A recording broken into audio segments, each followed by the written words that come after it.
Senhor Jesus Cristo esteja com vocês. Estamos de volta com o auxílio bíblico para a escola dominical, lição de número 8, cujo tema é Israel no plano da redenção. Se este vídeo tem edificado a sua vida e contribuído para o seu crescimento espiritual, não deixe de dar um like abaixo deste vídeo. Compartilhe pelas redes sociais o canal que edifica a sua vida. Sejam todos bem-vindos.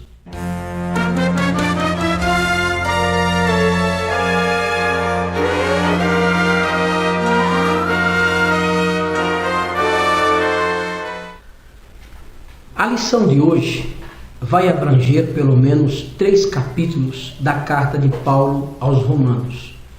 No capítulo 9, Paulo vai falar do passado da nação de Israel. Capítulo 10 ele vai falar sobre o presente, e no capítulo 11 ele vai tratar sobre o futuro de Israel. Porém, veja que é interessante. No último capítulo que estudamos, o capítulo 8, o apóstolo Paulo ele estabelece pelo menos 3 ideias importantes. A primeira é que Deus tem um propósito na vida de cada cristão. Segundo, nada mesmo pode impedir que esse propósito se cumpra. E terceiro, ninguém pode separar as pessoas de Deus e do seu amor. Porém, o que há para ser dito a respeito dos judeus? Deus tinha um propósito para Israel. Ele havia dito que amava a Israel.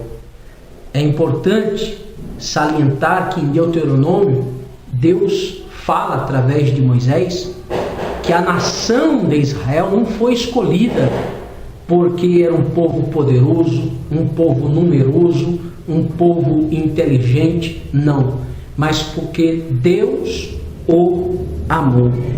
Por isso que a palavra de Deus afirma que Deus ama a Israel.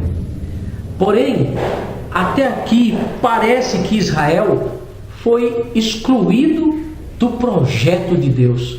Será que Israel foi excluído do projeto de Deus? Não. É por esta razão que o apóstolo Paulo dá atenção a esta questão nos capítulos 9, 10 e 11 da sua carta aos Romanos.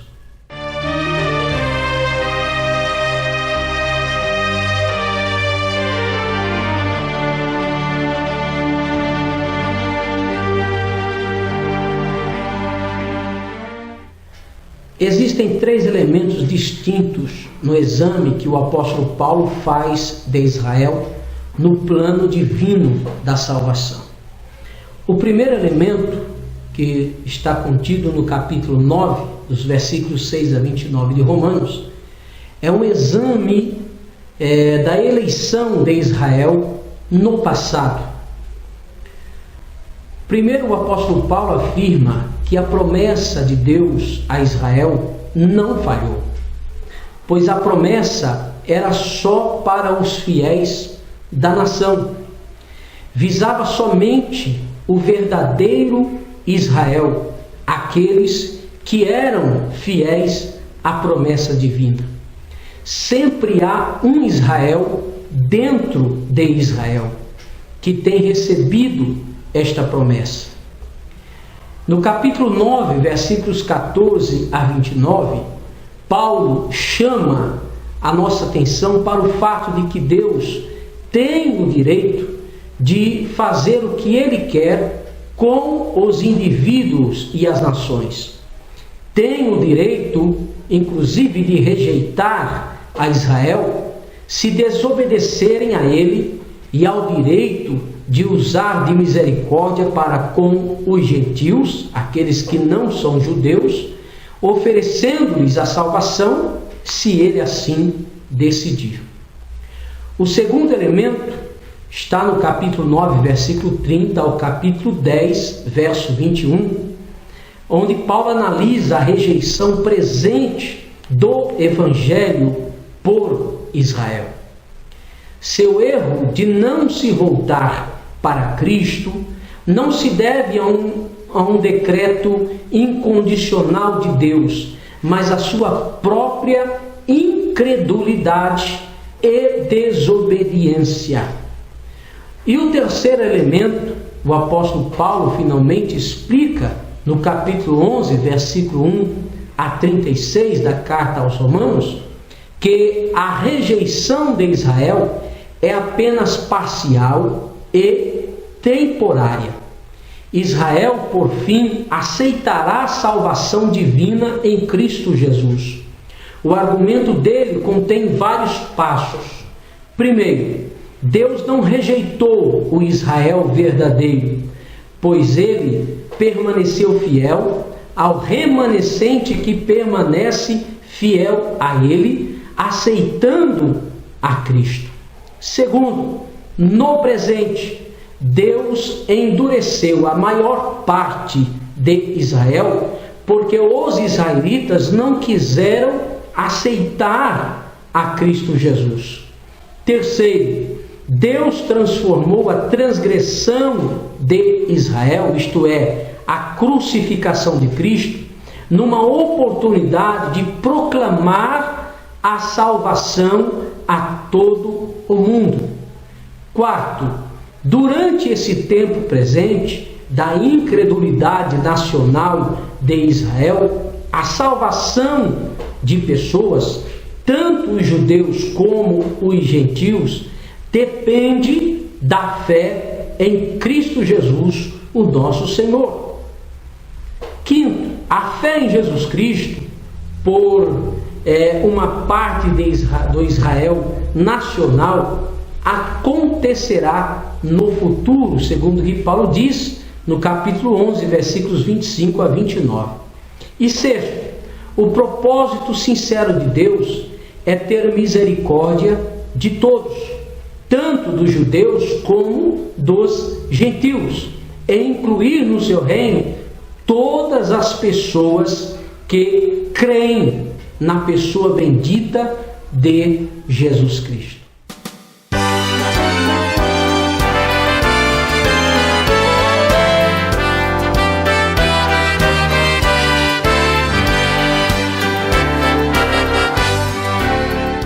No capítulo 10 de Romanos, versículo 1 ao versículo 4, diz assim o apóstolo Paulo: Irmãos, o bom desejo do meu coração e a oração a Deus por Israel é para a sua salvação, porque lhes dou testemunho de que tem zelo de Deus, mas não com entendimento. Porquanto, não conhecendo a justiça de Deus e procurando estabelecer a sua própria justiça, não se sujeitaram à justiça de Deus, porque o fim da lei é Cristo, para a justiça de todo aquele que crê. É interessante, irmãos, salientarmos que há dois tipos de justiça: a obtida através das obras e aquela que é obtida pela fé. A primeira é inacessível para nós, enquanto que a segunda será ou está disponível. O apóstolo Paulo, ele usa os textos de Deuteronômio, capítulo 30, versículos 11 a 14, para demonstrar que a justiça proveniente da fé não está distante e nem é inacessível, mas está tão próxima quanto a boca de uma pessoa está próxima ao seu coração. Tudo o que a pessoa deve fazer é se arrepender dos seus pecados, acreditar em Jesus e confessar essa convicção. Porém, é importante entendermos o que é a justiça. Então fazemos a pergunta: o que é justiça? A maioria de nós pensamos de imediato em alguém que procura obedecer a um conjunto de regras. Tal como uma criança que brinca de amarelinha e procura vencer sem nunca pisar na linha. Quando o apóstolo Paulo fala a respeito da justiça em Romanos, ele vai muito além desse mero senso comum que geralmente se tem em relação a essa palavra, justiça.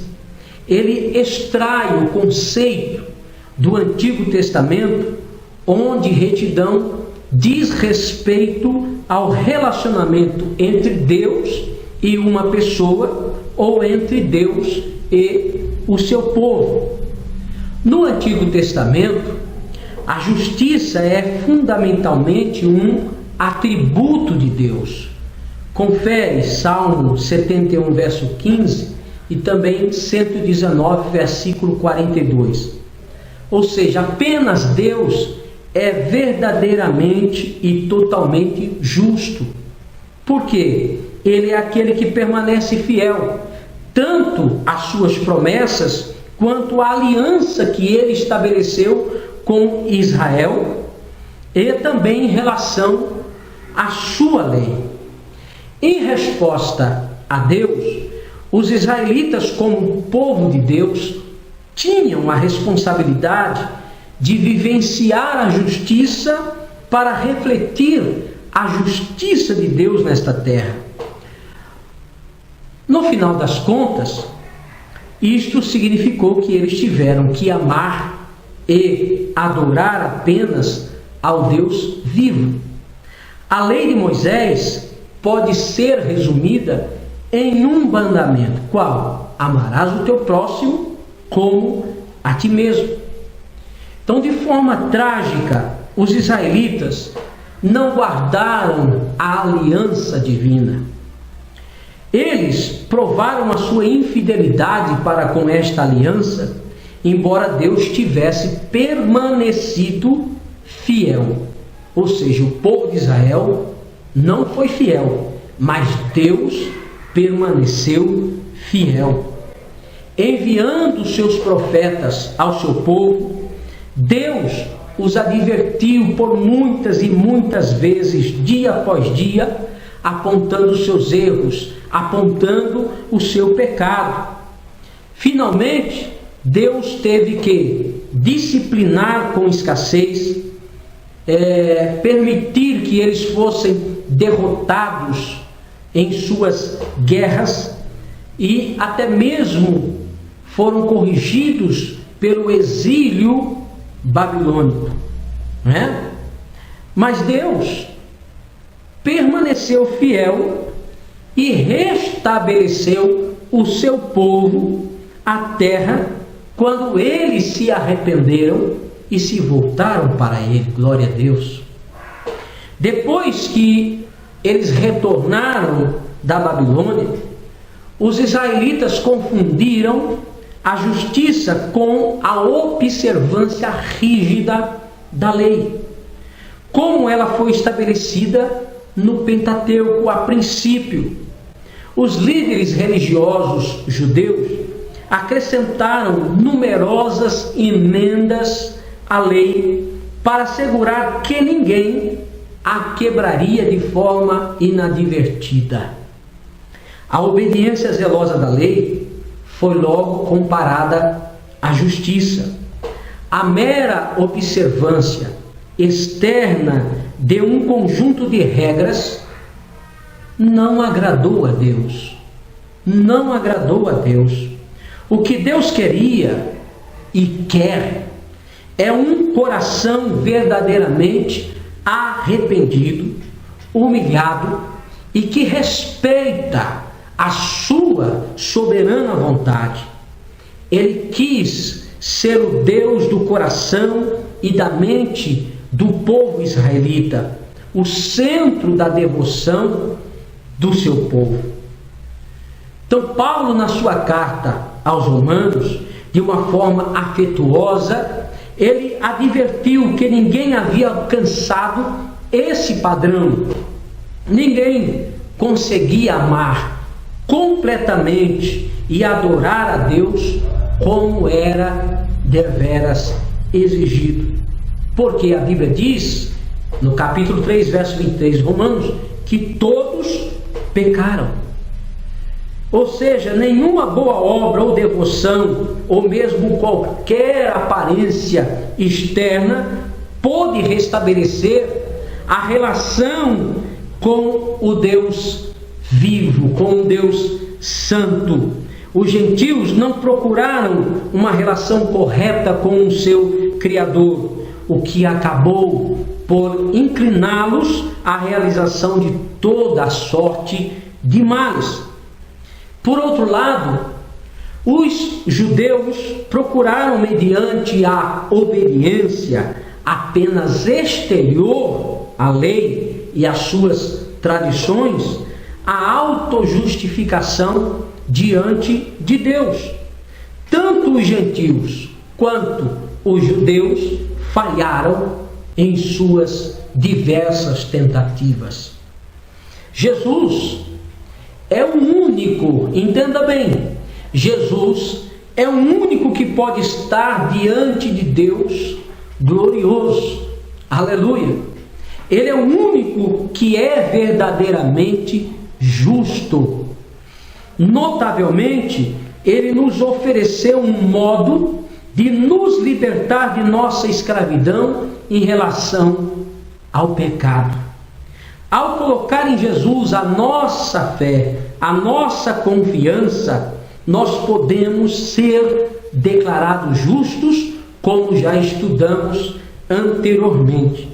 Nós podemos ter uma justiça que não tem nada a ver com as nossas próprias obras, apenas mediante a confiança na vida sem pecado de Jesus e na sua morte expiatória na cruz do Calvário em favor de nossos pecados. Deus nos perdoa.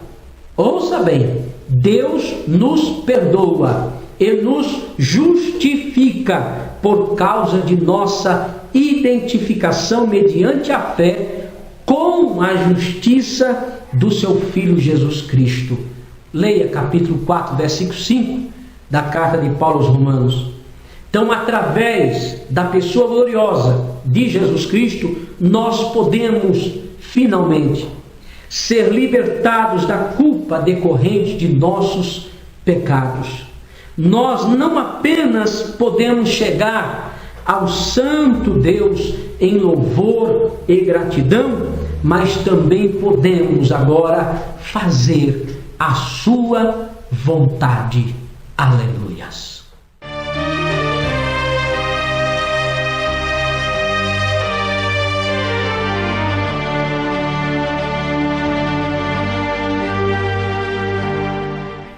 No capítulo 11, versículo de número 1, versículo 1 a 3, Paulo diz assim: digo, pois, porventura rejeitou Deus o seu povo? Ele faz uma pergunta. Porventura rejeitou Deus ao seu povo? De modo nenhum, porque também eu sou israelita, da descendência de Abraão, da tribo de Benjamim. Deus não rejeitou o seu povo que antes conheceu. Ou não sabeis o que a Escritura diz de Elias, como fala Deus contra Israel, dizendo: Senhor, mataram os teus profetas e derribaram os teus altares, e só eu fiquei, e buscam a minha alma? Ora, irmãos, embora Israel tenha ouvido e rejeitado o Evangelho, Deus não os rejeitou completamente. É o que Paulo está dizendo. Rejeitou, pois, Deus o seu povo? De modo nenhum. Até mesmo hoje, alguns israelitas aceitaram a graça de Deus. Além disso, a rejeição da nação como um todo não é final, porque a vontade de Deus é salvar judeus e salvar gentios pela graça. Louvado seja o nome do Senhor. Uma das provas de que Deus não rejeitou o povo judeu é o próprio Paulo. O apóstolo Paulo, ele se apresenta aqui no versículo de número 1, dizendo: porque também eu sou israelita, da descendência de Abraão, da tribo de Benjamim. Glória a Deus.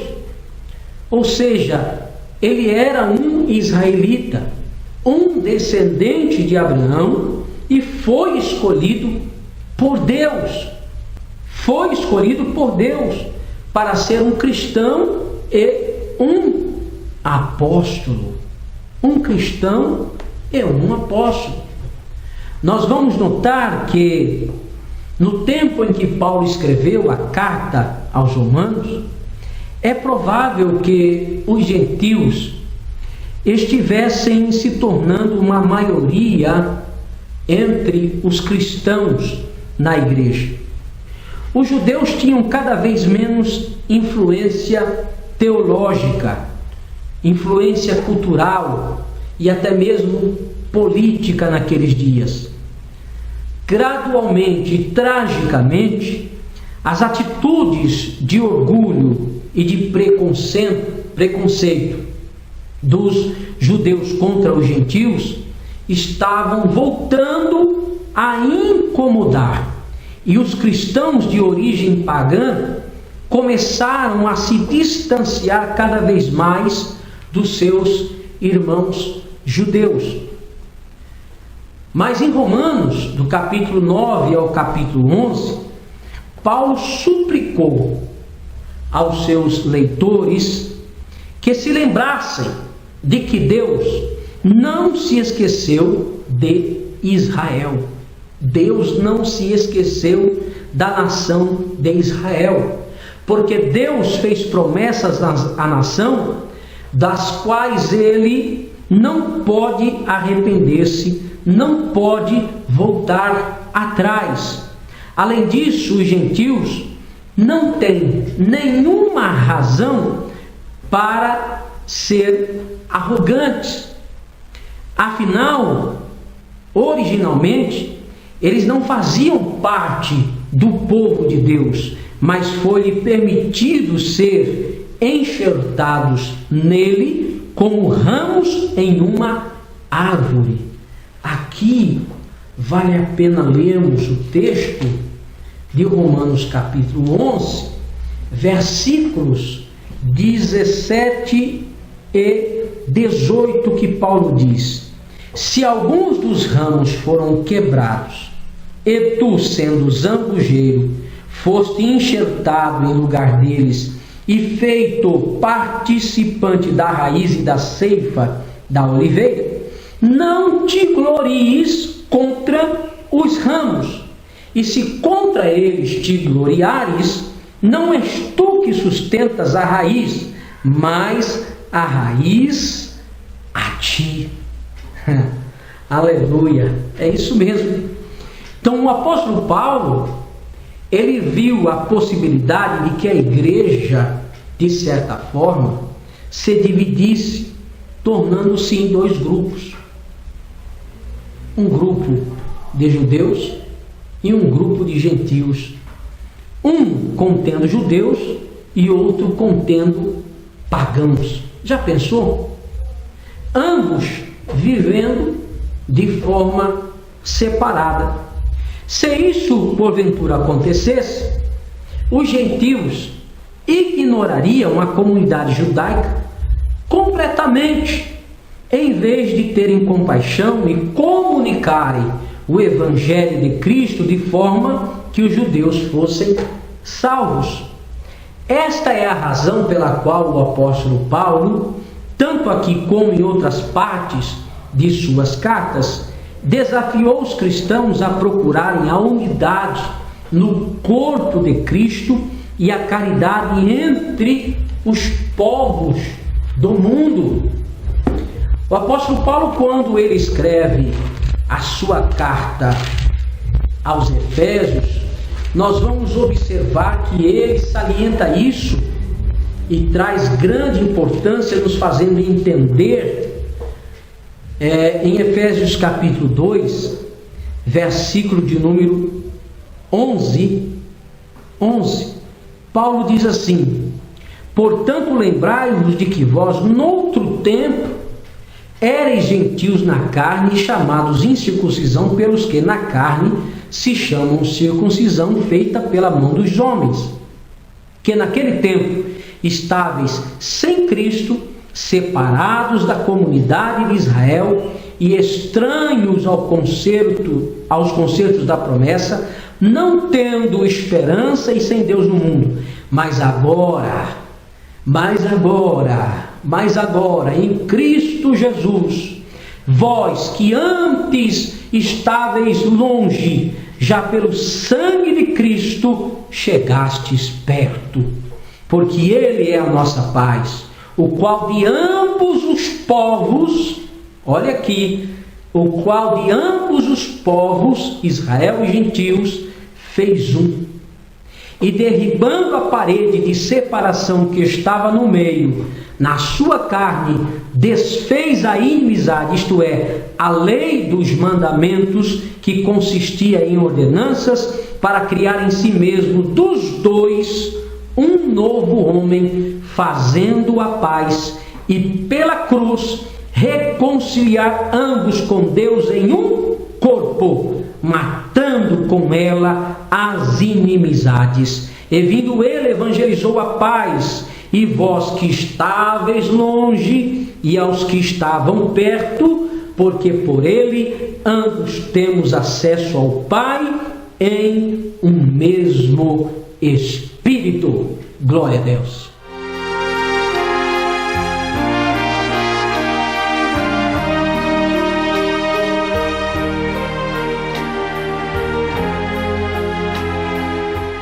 E lembre-se, quando Deus cumprir o seu propósito para com os gentios, cumprirá também as suas promessas de restauração para todo o povo de Israel. Que Deus abençoe a todos e até a próxima.